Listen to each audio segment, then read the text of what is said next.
Welcome to the Culture and Sports Podcast, where we have discussions about how leadership and organizational culture impact organizational success, team and athlete performance, and the short and long-term mental, physical, and emotional health of athletes.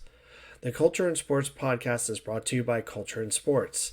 Culture and Sports helps sports organizations, teams, coaches, support and front office staff, and athletes understand the importance of leadership and organizational culture and its direct impact to success. I'm Dr. Jeremy Piasecki, and this is the Culture and Sports Podcast. Welcome back to the Culture and Sports Podcast. I'd like to introduce you three incredibly important guests. We have Megan Liu.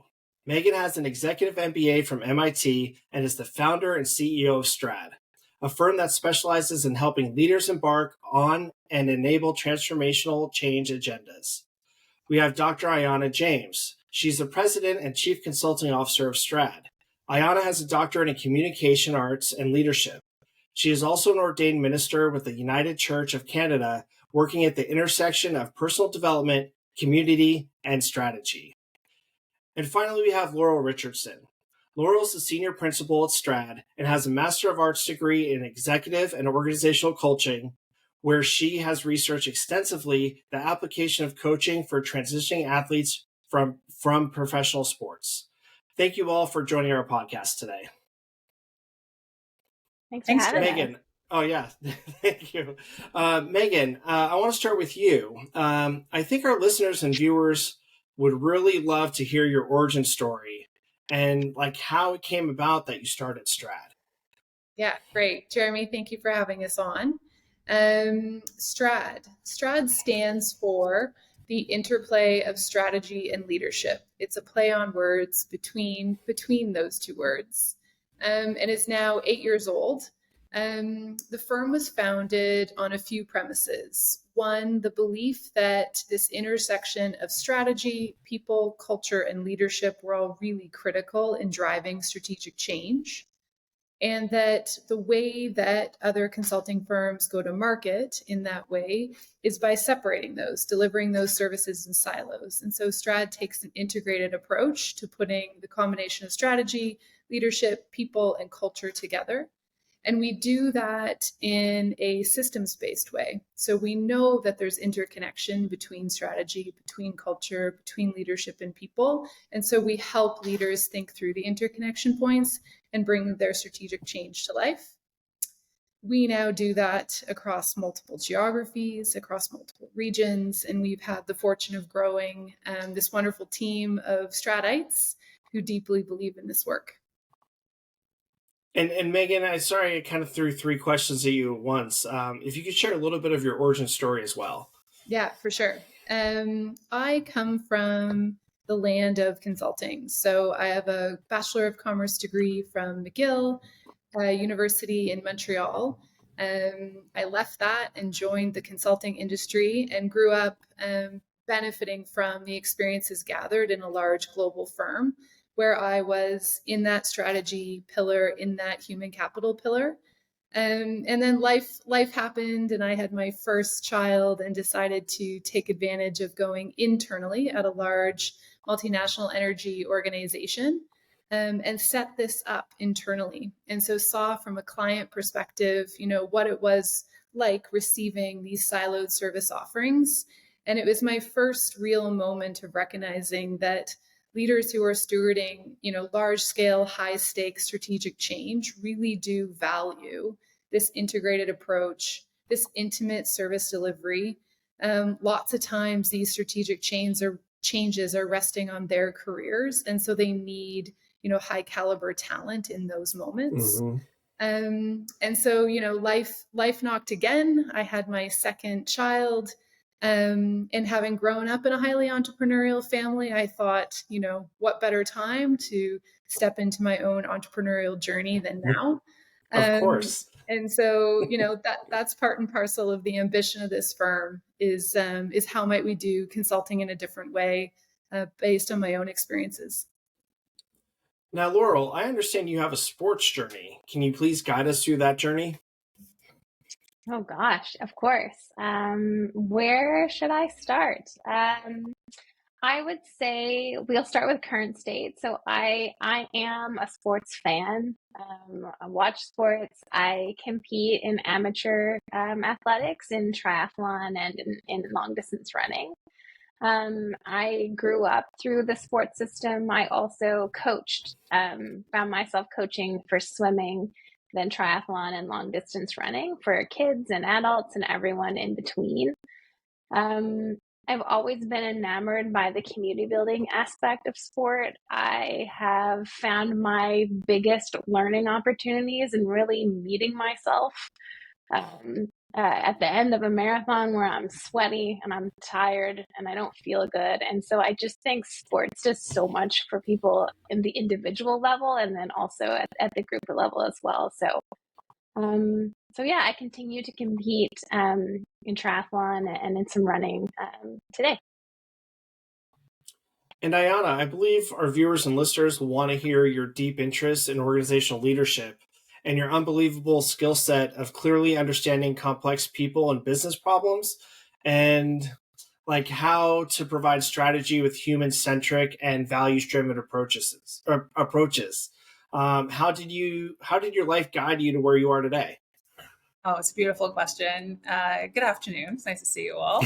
It's so nice to see and listen to my team as well, my teammates, and hear parts of their stories. It's a real joy, Jeremy. Thank you.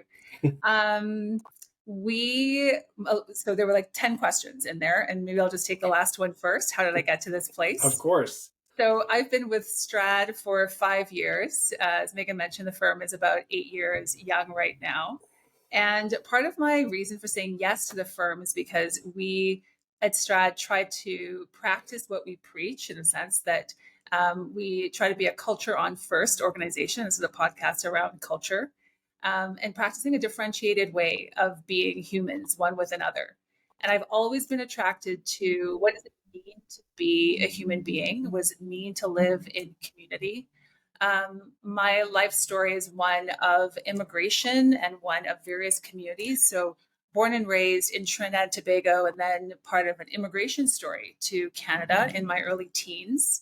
And that was just lovely, diverse exposure to the multiplicity of humans who are living in various economic and societal and background contexts.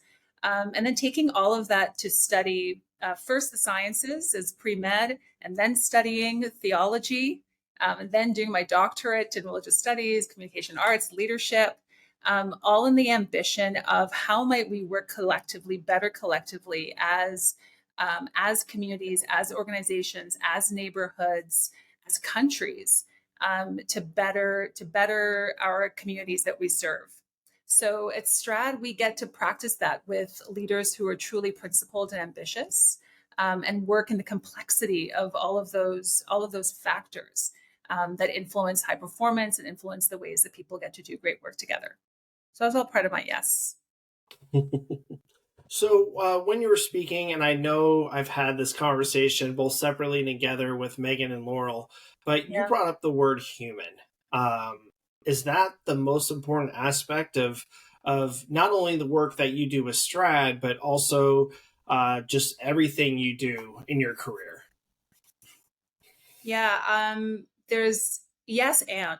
So there's a yes on human-centeredness, certainly, but also there's a humility to know that we practice our humanity within a larger ecosystem. So there's this lovely phrase that we use here in the Canadian context that the Indigenous communities have taught us as treaty peoples to think and speak about all our relations and all our kin.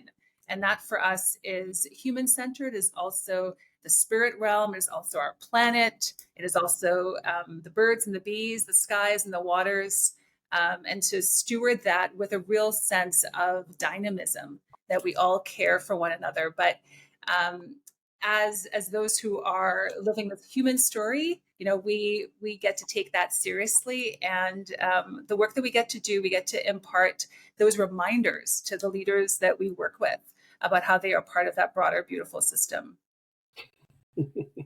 And how did all of you start supporting and working with Canadian sport? I mean, obviously, you're all in Canada, and I get that. But obviously, something led you to start working with them, and then it's continued over a long period of time. Right.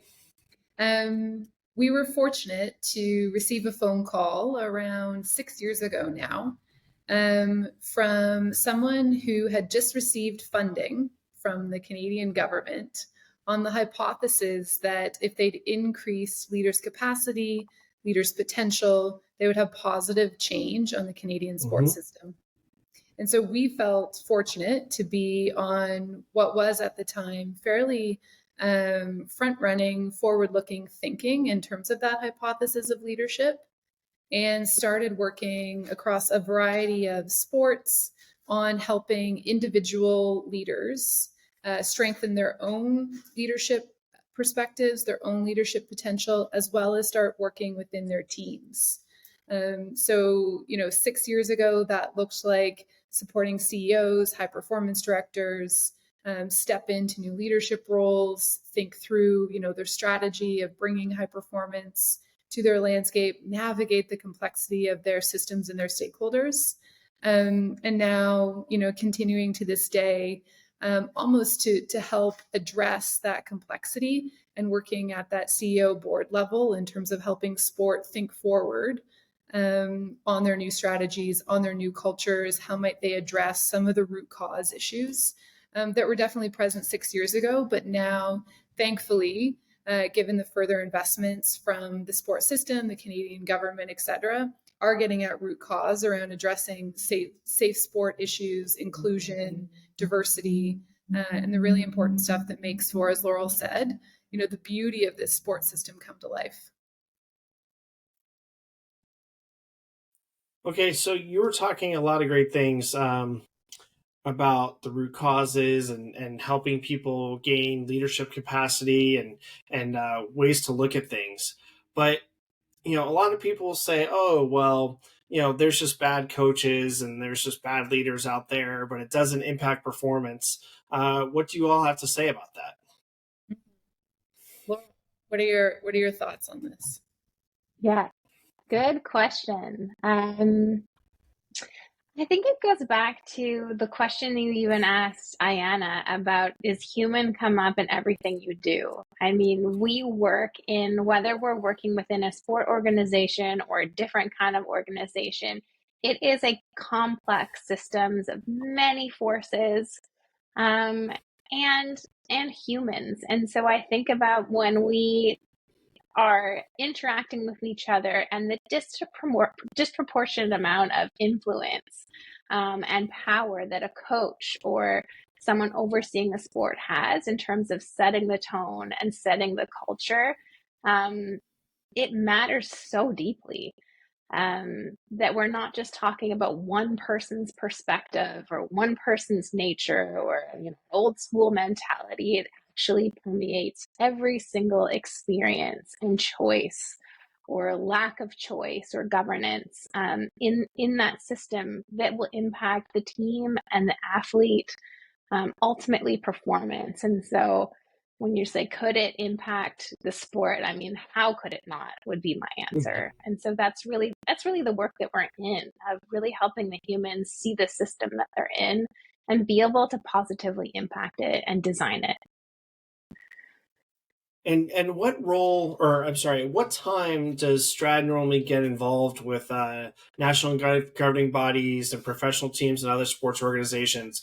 Do you just see an issue and then you're on the pool deck or on the sidelines and saying, "Hey, we want to help you," or does something else happen in this process? I'd love it if business development happened like that. If I was just lounging by the pool. Like a Batmobile signal.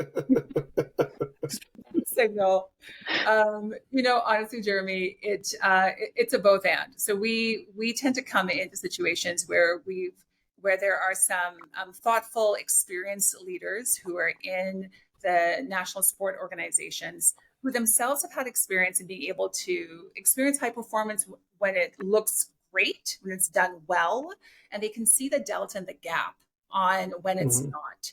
And so there's this identification of opportunity space and the humility in those leaders to put their hand up and say, we might need some help here, and where might be able to source that.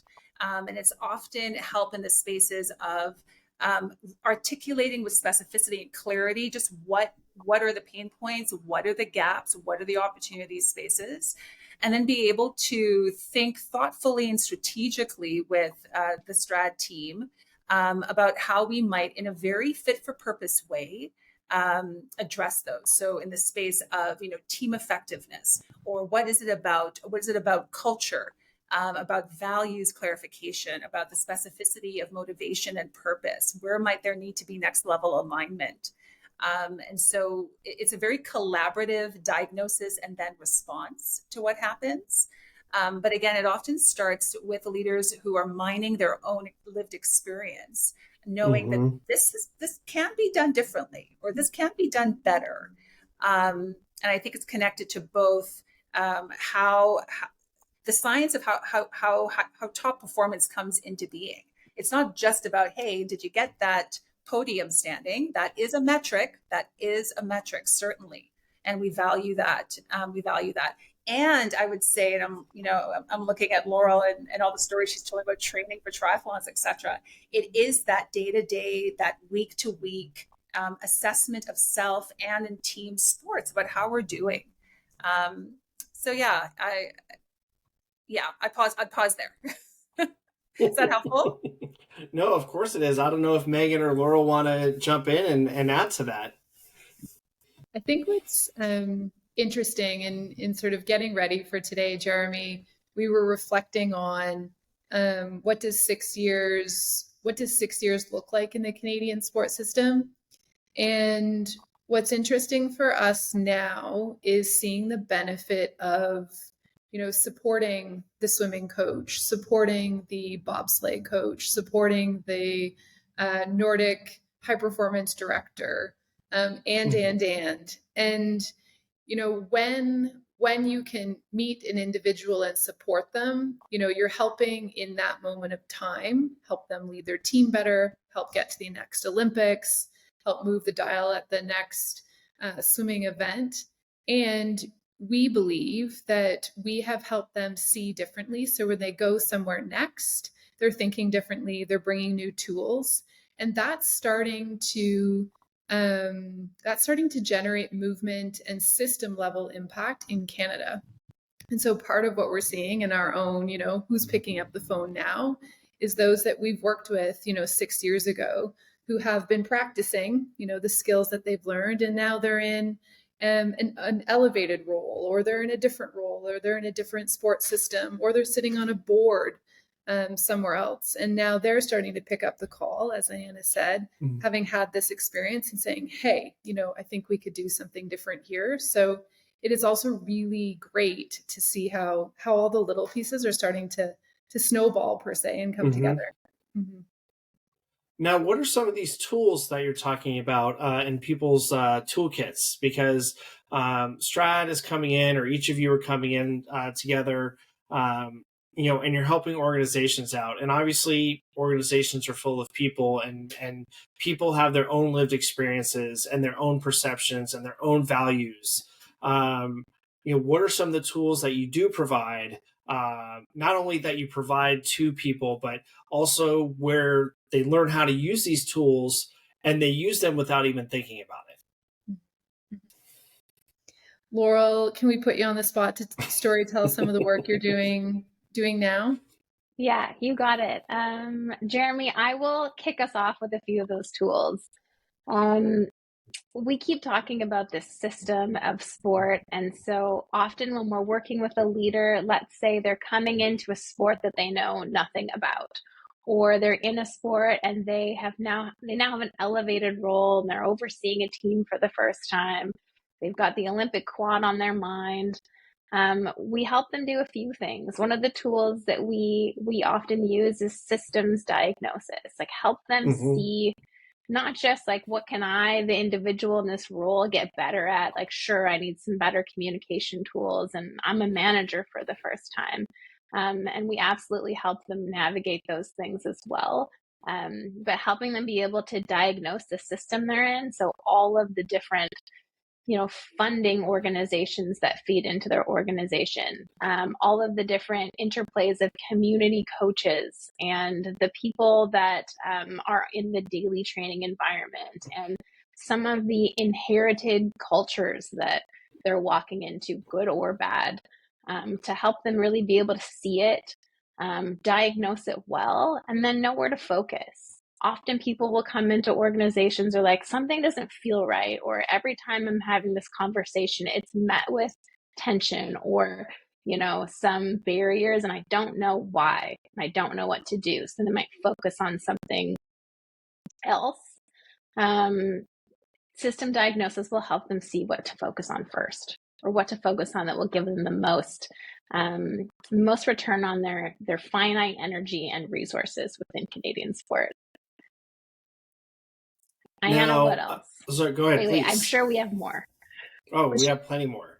Yeah, from systems diagnosis to, I'd say, personal, individual, like leader assessment, right? So there's several assessment tools that we support those in the sport ecosystem with. There's something really important about that we've observed, like our own data set over these cumulative years of working with sport leaders, around being able to assess their own blind spots. So something happens within the sport system. You're naturally going to see quite a bit of intersection of passion and evolution. So humans who are dedicated to their sports, the professionalization of it, their commitment, and putting in their best efforts, which is amazing. And then you'll see this evolution about where they play within the sport ecosystem. So from athlete to coach to high performance director, possibly a CEO someday. And there's this lovely maturation journey that we see that is surfaced for dialogue and exploration through leader assessments, where the individuals become more and more aware and more ready to be honest and confront their own blind spots about how they are leading self and how they're translating that into leading others, and therefore expanding that into leading organizations. So these assessment tools are varied. Some are personality based, some are in a classic 360 format that gets data from a variety of areas. But they all support the leaders in being able to develop their own vocabulary of maturation, how they're evolving, what they're seeing about themselves, what they're not seeing that others are seeing, and then how they might continue to make decisions to close that delta in a really thoughtful way. Sorry, go ahead, please, Megan. I was just thinking of continuing Ayana's thread of leading at the organizational level. Some of the other work that in more recent years we've been doing is at the board CEO level, where call it the issues of the sport have raised to the top, or the opportunities of where the sport can go next have raised to the top.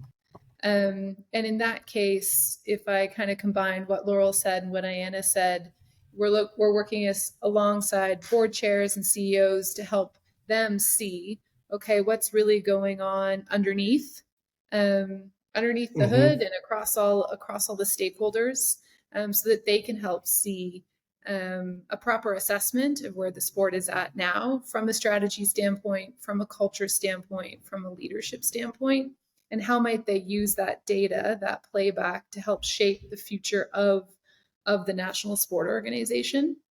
And I think that's really powerful and brave and bold of those leaders, to take stock for a moment of time and to ensure that they are putting, the right system levers in place, as well as the right attention to all three of those pieces. You asked a question at the beginning, is it one leader who has influence over everything? Yes, of course. And thoughtful leaders also know that they need a strong strategy to move forward. They need proper design around how that culture influences strategy. And they need to ensure that they've got ongoing ways of listening and collecting feedback and ensuring that they stay close to their stakeholder base. Because I think that's one of the challenges that can happen is you ignore it for a bit, or you don't listen as well as you need to in the moment, and the underlying culture of the sport or of the team can change on you quickly. So it's really important that leaders think about their feedback channels and how they're going to put that in place in a formal way as they lead out of change as well. So Megan, you brought up stakeholders. Who are stakeholders in a sports organization? Great.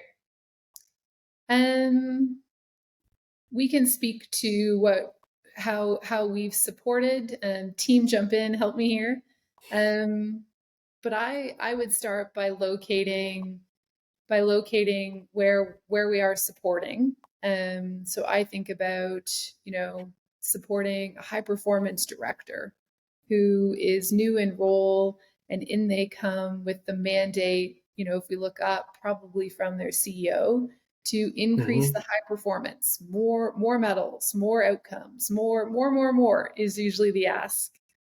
And so that individual needs to think about, who above them can provide them the clarity on, the strategy, the mandate, the asks. Who are they going to receive the proper support for their own leadership? And then who's on their team, right? So if you look left and right, who do they have on their team, whether it's peers or other folks in different parts of the organization that they can begin to form alignment around, form coalition with. And then who are they in care of servicing and supporting? That might be athletes, that might be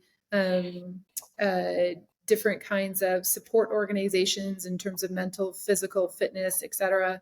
That could be the community-based aspects that Laurel spoke about in terms of, here I go governing the high performance area of the sport, but there's usually a development pathway and community-based aspects of the sport. So how do they not get too out of sync? And then how they ultimately not go alone either. That's the other piece we really encourage leaders to think about, is to imagine, if I'm sitting here in one sport, what might be going on in a different sport that looks and feels like what I'm facing. And so we encourage them to start thinking about a growing network across their stakeholder base of their peers. So to Laurel's point on, systems mapping, it's also really important that comes down to the lens of stakeholders. Is that fair, Jeremy? No, that's perfect. So, Ayana, let me ask you a question. So you're working with any sports organization. It could be a national governing body, it could be a professional team, it could be a recreation sports league. When you're talking with them and you're talking about stakeholders specifically, is the CEO the stakeholder organization, or are the athletes that the primary stakeholders of an organization? I feel like behind your question is your own perspective. Like a good consultant, pose the question back to you. But there is no one, right? So like part of what we see in supporting leaders within these systems is helping them cut through the noise. So there are definitely there are many stakeholders, and one of the ways it's always kind of fun to identify the stakeholders in your system is to ask the questions of who has influence and who has interest in your sport, right? And there's going to be a high and low of influence. It's going to be a high and low of interest, and there's a way of party mapping those stakeholders. A CEO of an NSO will have high influence and have high interest. That's likely a voice that you want to be paying attention to. You want to be in conversation with. You want to have a high touch engagement with. In the sports we work with, some of them are externally sponsored as well. And so think of sponsors coming in, and they may have low influence, but high interest, right? So they may be a stakeholder group that you want to give a moderate type of attention to. So there's strategy in how we make choices about the when and the how and the what of the stakeholder complements that we have within the ecosystem. And that itself is a skill set. Being able to I'm just building on what Megan offered, a skill set to be able to map that, to be a leader in your system and to look up, down, and out, and be able to assess what kind of attention you need to give to these voices, and therefore how you strategically engage. Mm-hmm. So, yeah, so it's about choices of your time, choices of your communication pathway and strategy. That all comes about as you do your thoughtful stakeholder mapping. Yeah. Should I ask you the question, Jeremy? Do you have a perspective? Everyone has perspective, right? Everyone has their own beliefs and values, right? So, um, no, what's interesting is most of my coaches, growing up, through my different levels of sport, were very authoritarian. They're very old guard, for lack of a better phrase to use. But I somehow came to the conclusion through my own thoughts and experience that if you were to say, well, this is the coach's team or if this is the athlete's team, it's always the athlete's team, right? Because they're the end users. They're the ones who are putting in the effort. They're the ones who are risking injury, not only physical injury, but mental injury, emotional injury. They're the ones who we as coaches or we as support staff or us as a national governing body or a nonprofit organization or the GM of a professional sports team, like we're there solely to support the athlete, because if we support the athlete, they will in turn perform at a higher level, and then that will help us reach what our definition of success is. And then it also comes down to, when we're talking about success, is what determines the success and who makes those determinations. And I think it's a team effort. It's not just the CEO or the president of an organization. I think it includes everyone at every level. So, Megan is not saying this is my vision, this is the only way we're going to do things, and then Laurel unhappily moves forward with that direction.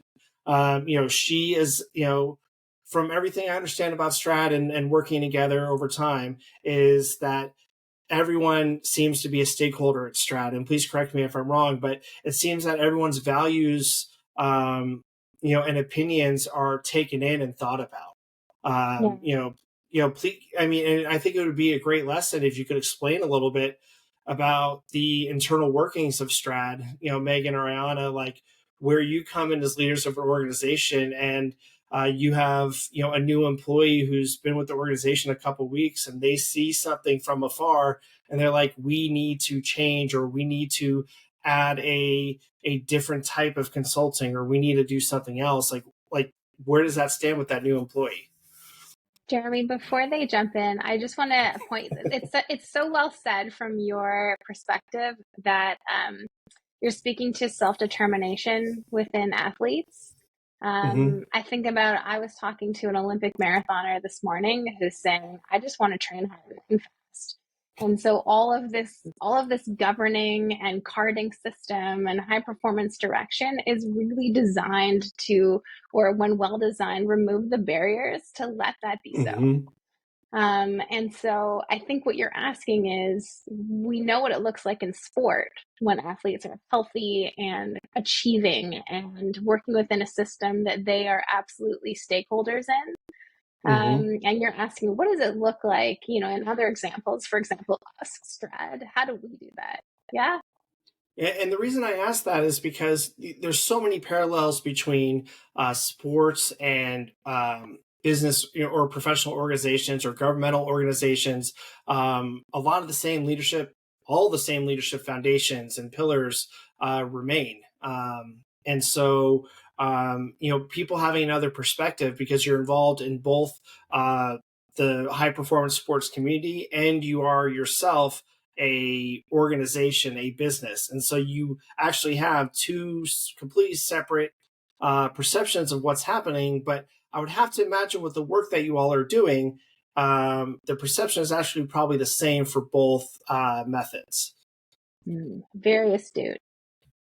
But I know your question was for Megan and Ayana, so I'll let them jump in.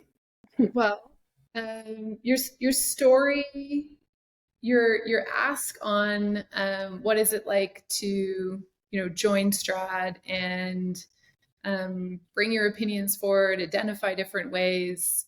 Laurel, in many ways, I'd love to hear, your own journey Mm-hmm. with the firm and your own perceptions of what it's like to work here.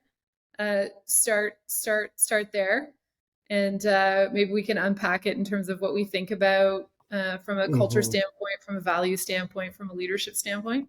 Is that fair? Have some That fun is with fair. your own diagnosis.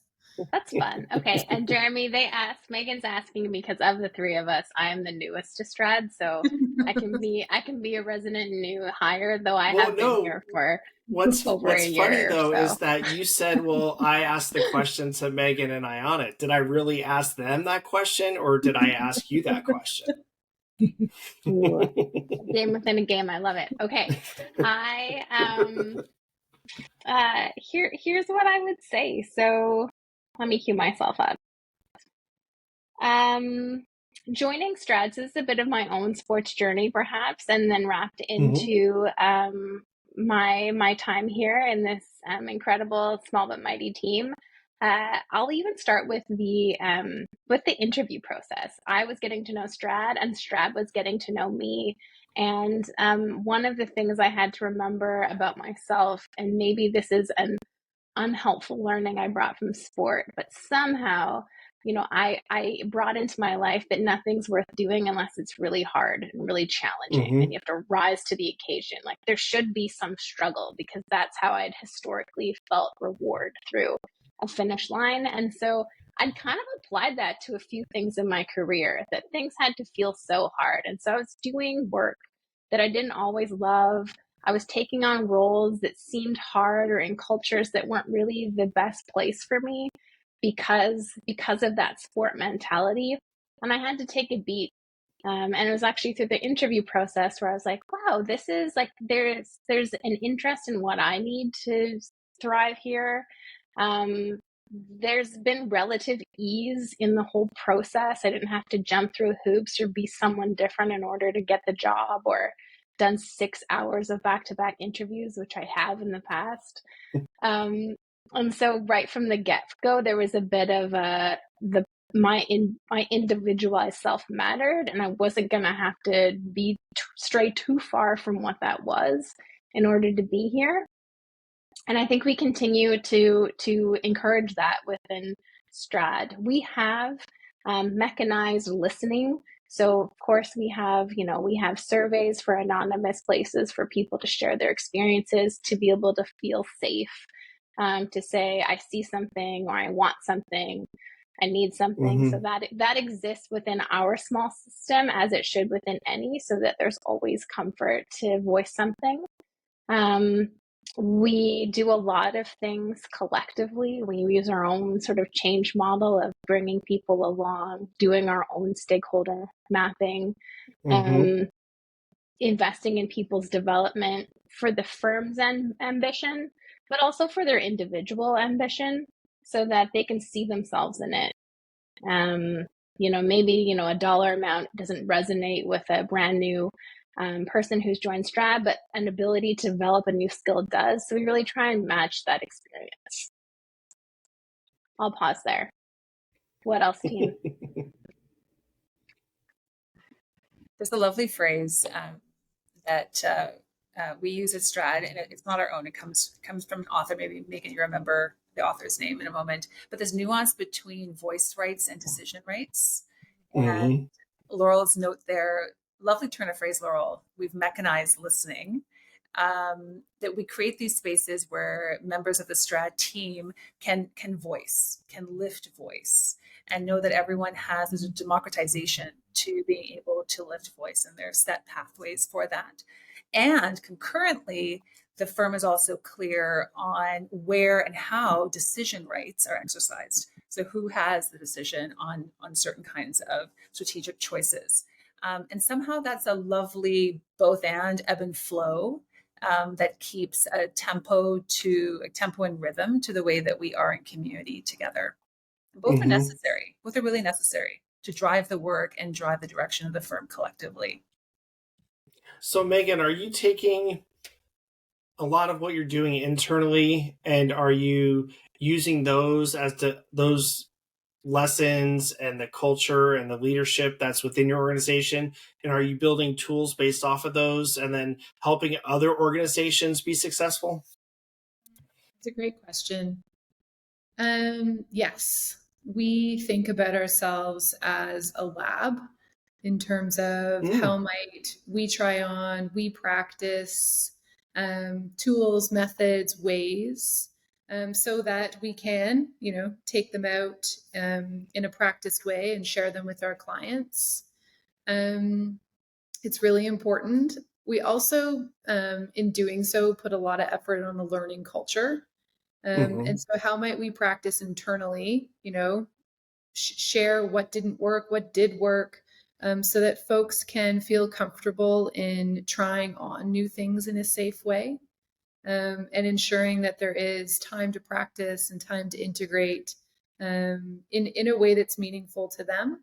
And so, yeah, that's I hope part of the secret sauce of this culture at STRAAD is the mechanisms, the intentionality, the focus on we get to do this. And so how might we do it differently? How might we practice together? Jeremy, I've heard us all say we. That's a key indicator of a Stradite is it's a we culture. We know that we can't go alone. And so I think that is all by design and by intention. I also think about, Jeremy, that your MO, that culture in sport exists because there's some level of understanding of a culture is not, whether it's our organization or a soccer team, it is not set and forget. It is like every day you were either building it intentionally or it's spiraling a different way. And so I think when Megan talked about like we are a lab, I think lab by nature reminds me that like we're always working at it, because if you're not, it's going somewhere else. Hence why you do all the things you do, Jeremy. Ayana, what do you have to add to this? Because Laurel jumped in before you did. No, that's great. I love it when we're a team. We're in this. I was going to add the language of the science of collaboration is also part of what we're talking about here in terms of that, the labbing, the innovation, the culture of prototyping and experimenting, and bringing all the diversity to the table. I mean, that's the other thing that is very intentional. We see in high performance organizations is like STRAAD, their ability to not only to recruit and retain great talent, but to leverage the gifts and skills and insights, diversified backgrounds and experiences. So in a world where very much right now, it is very much on first, we talk about culture, to also be talking about diversity, equity, inclusion, accessibility, belonging. I really think we're talking here about the science of unlocking the gifts and skills of individuals for collaboration. And I think that's intrinsic to the way that we try to perform differently at STRAAD and elevating each other and working from a strengths base. And that science of collaboration. And again, what we see in our high performance organizational clients and leaders. So would it be fair to say that at STRAAD, not only is the leadership, setting a positive culture, but also younger and newer employees are also creating a positive climate that's reaching up, and somewhere in the middle, the culture and the climate are meeting together, but both in a positive way? I like how your hands move, because my hands move also. It is, you can feel the system of the room. And to say an absolute yes, it is, hierarchical language would say it is bottom up and top down. But really what our hands are saying is it's circular.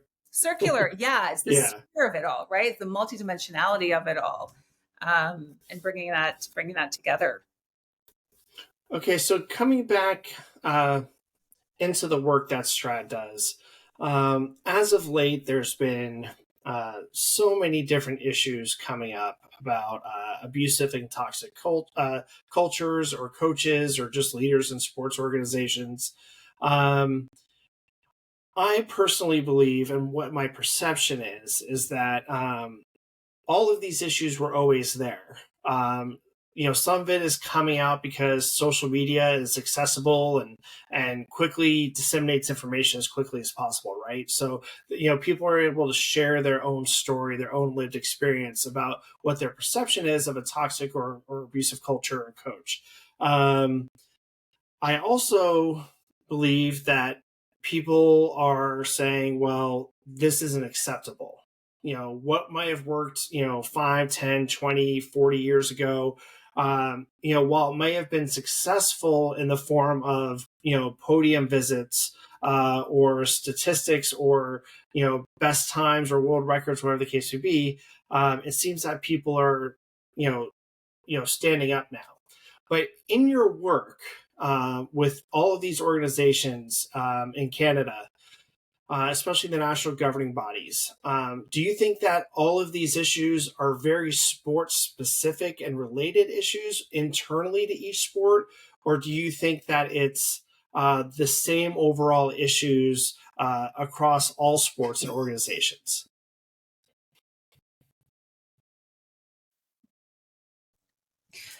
You'll hear us say at STRAAD the both and.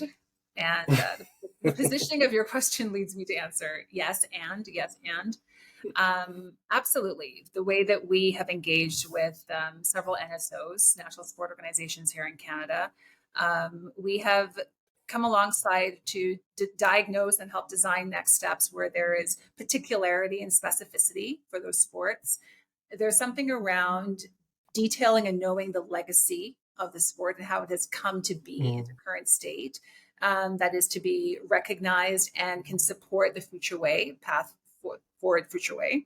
There's also in the aggregate, like I was saying, the aggregate of 8 years of doing this work, some meta themes. And these themes are also part of what we see in the larger societal context. So we're talking about gender inequality. We're talking about the bucket of isms, the classism and racism and sexism that may be apparent. These athletes, coaches, heads of organizations are like us, co-citizens, members of the population. And so we share that same societal context. And so the national sport organizations are not immune to those influences. They are as much external as they are internal. We show up from the places that we have come. So we see again the particularity and the universality of some of these themes across the NSOs. Perhaps I'll pass the ball, Megan. It might be a nice time to talk about even more specifically as we think about some recent ones that we've done, as to where we've seen some of these patterns. Okay, if I toss it to you? Of course. Yeah, Jeremy, you've hit on a chord at STRAAD as well, in terms of where we think we can be really helpful, where we hope to be helpful in all humility. But this complexity of, has it always been there next to what's calling it out now, is what I think is on the minds of these senior leaders in sports that have picked up the phone and we've been working with over the last several years. There is an urgency, which is important and critical, based on some of these larger social pieces, whether it's social media, whether it's, broader social issues happening in society, which we're no longer, just sweeping under the rug. There is a real need to address the systemic things that are underneath, to your point. So if I think about all that we've seen, it's really important that whoever starts this process goes in eyes wide open to the notion of an iceberg.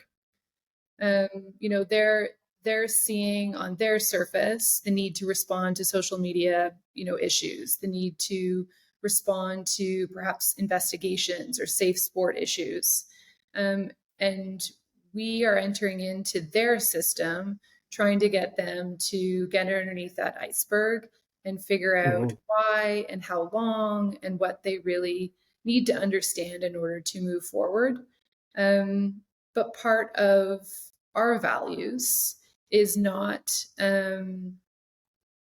sweeping it under the rug anymore, is bringing it to the forefront and putting the strategies and the leaders in place who can lead through that complexity. This is not easy stuff.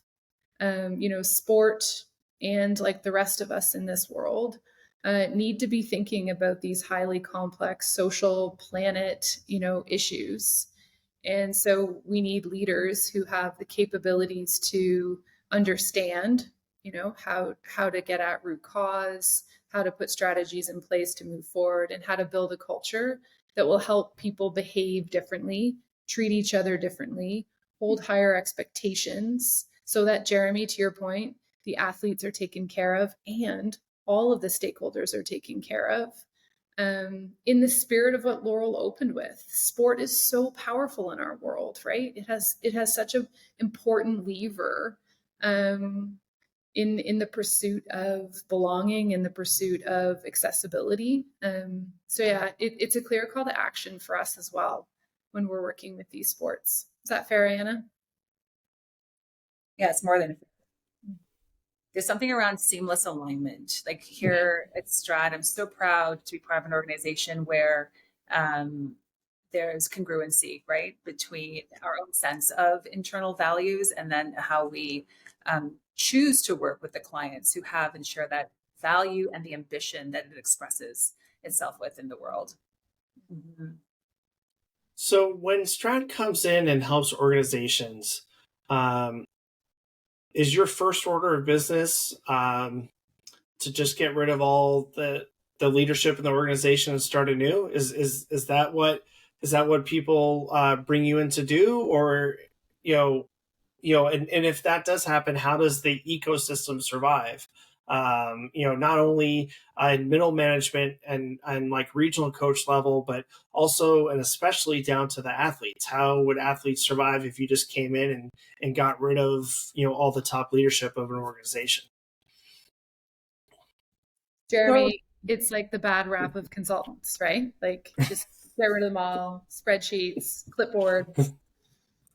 Maybe not. Ayana, what were you going to add in there? I was going to invite Laurel to maybe talk a little bit about our D process, and how we meet leaders where they're at, but we don't leave them there, and we start with a discovery process. Yeah, you got it. I'm ready. And then I wonder, Megan, if you want to share some of the work that we've done in the past in this way. Megan was talking just now about coming in, at the tip of the iceberg, where there could have been an allegation, lack of performance, any number of reasons. And that's not to say we don't come in for good news reasons. We do a lot of work about capability building and supporting culture. But if we are coming into an organization in this space, we start with, Anne is talking about our Ds, we start with discovery. To the notion of helping leaders within sport organizations see their system, we come in and we want to see their system. So perhaps something has occurred. We look into, documentation and meeting the people who are involved and interviewing and reading and assessing and watching, so that we end up with a really good sense, to the best that we can, all humility, we validate with them, of what is happening in their system. And it's so important for a few reasons. There's the bad rep of consultants. Like, if you're going to come in and with your clipboards, like, you better be right about what the problem is. And rarely do we know until we get under the hood, and validating it with the teams, and then co-creating a solution. We're not in the system. And so designing with them. So a discovery of what's really happening, a diagnosis of how did this come to be, and a co-design, a design of how do we fix it? How do we fix it now, and how do we fix it over time? Because rarely in culture is it, it's just this one thing and now it's better. Like we said, it's building it over time. And so so much of that work we do is participatory, and coming in with deep curiosity and humility, that knowing that we don't necessarily know the whole story. And neither does any one person in the organization either. And so it's important to pull that all together. Yeah. And I'd say too that there's like as we come in with all humility, a confidence in leaders' capacity. A lot of what we do, we brand as trusted advisory. And when we come alongside leaders, it always delights and surprises me when leaders have their own ahas of their own capabilities, like what was within them all the time to take it to the next level. And we do a lot of that surfacing and supporting in that way. So it's not necessarily come in and slash and burn, but like I say, meet leaders where they're at, take them to the next level. I will say also, though, that there are those occasions where severe change has happened.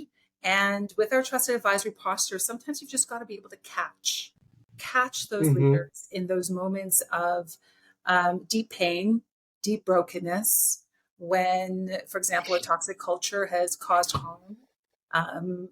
Part of our work back to being human is just that, and coming alongside with a sense of solidarity and earned empathy with them. And it's amazing how far that can go in being able to hold a leader so that he, she, they is ready, more ready to face the transition and the transition work that follows some of this catalytic or catastrophic experiences of change. So we step into the arena in that way as well.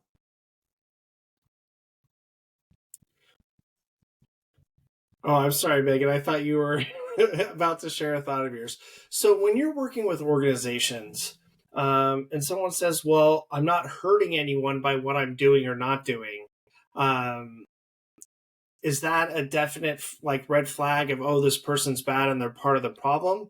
Or do you continue to research with curiosity and to find out really what the issue is, or the question behind the question of why that person's saying, oh, well, that's none of my business.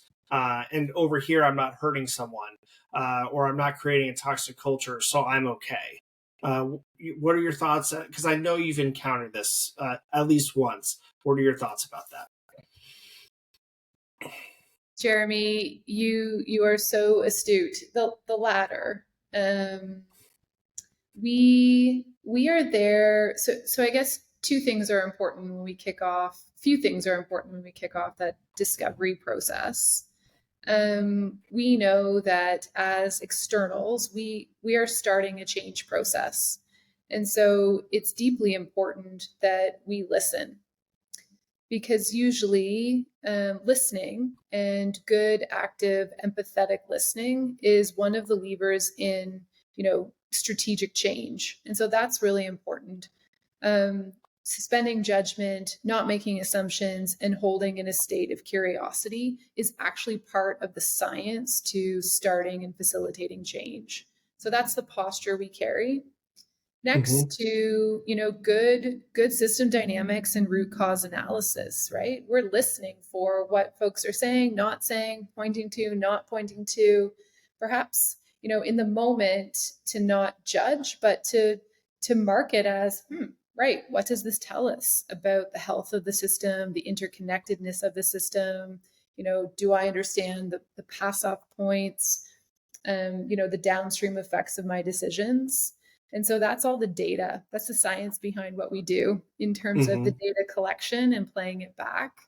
And I think this belief that Laurel brought up earlier, that one person may not be thinking that they're causing harm, and perhaps that because they just don't know. They've never been asked to think in an interconnected way. They've never been taught how to think downstream. And so, great, that's a skill building opportunity. That's a cultural clarity opportunity. That's an expectation opportunity. It could be that they've tried that before, and they too have been harmed by asking downstream questions. So it's back to this not believing that one person is at fault, and believing that the system is more powerful than each individual person, And so we are in the business of trying to help folks see how all that plays together, so that they can start making the right, strategic choices out of that. Had they assumed that individual was acting with malicious intent, and actually that individual wasn't, and had great influence over lots of athletes and had great relationships across the system, and we're making a quick decision to let them all go, I mean, we're causing harm now. Right. And so it's really important to get under the iceberg and to suspend judgment and stay in our jobs of good system analysis until that full picture is clear. Is that fair? You caught me in that's definitely fair. No, that's definitely fair. And everything that we're talking about is so important, and we could talk for hours, days, weeks, and months about this. But unfortunately, we are running out of time. But before we go, I wanted to thank each of you for taking the time to meet with us today. But I did want to ask, do you have a final statement of 20 seconds or less that you'd like to make to any athlete, coach, support staff, high performance directors, or even the athlete support structure, or even sports organizations, whether in Canada or anywhere in the world?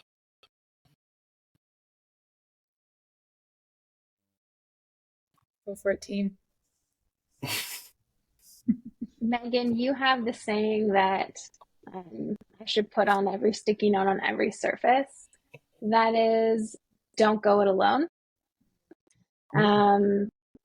And also that, so whatever the support in your network is, or reaching beyond it, is vital. And that change is going to take time. And just like, wanting to be a faster, better player or athlete, like it's the little things that accumulate.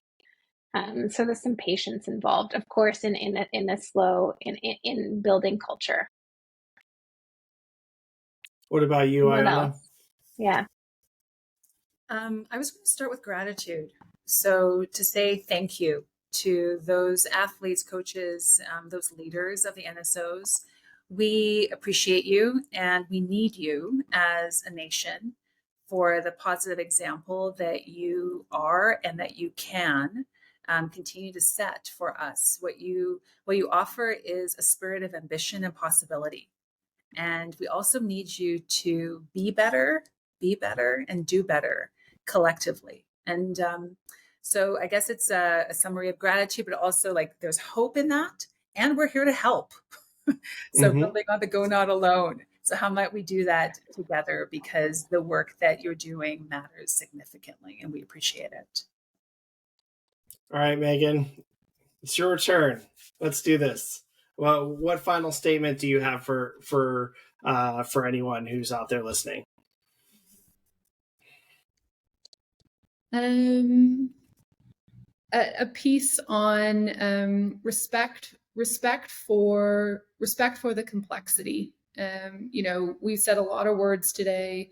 We've said a lot of phrases and comments and frameworks, but we know that is complex to put into action. And we know that every situation has its uniqueness, and every situation needs to be thought through. That's my first piece. And then the other piece is the celebration and the encouragement to be brave, to put your hand up, to say something, to ask questions yourself, because to Ayana's point, we all need this. And to our viewers and listeners, please take the time and register for Culture and Sports' first annual Leadership Summit at cultureandsports.com and click on Annual Summit. And STRAAD, who we're speaking with today, will actually be leading one of our summit sessions, seeing the system in high-performance sport, and will also be hosting a meet and greet, which is a networking event, as part of the summit. Thank you very much for joining us today, and have a great day. And that's a wrap for this week's episode of the Culture and Sports Podcast. We hope that this episode has started an internal dialogue, or even one with your team, about the importance of leadership and organizational culture. If you'd like to learn more about culture and sports, the Culture and Sports Podcast, or other programs, go to cultureandsports.com, where there is a wealth of resources, articles, research, podcasts, video shows, webinars, and courses. And don't forget to connect with us on social media on Instagram, Facebook, TikTok, YouTube, and LinkedIn at Culture in Sports, and on Twitter at Culture in Sport. Thank you for tuning in to the Culture in Sports podcast.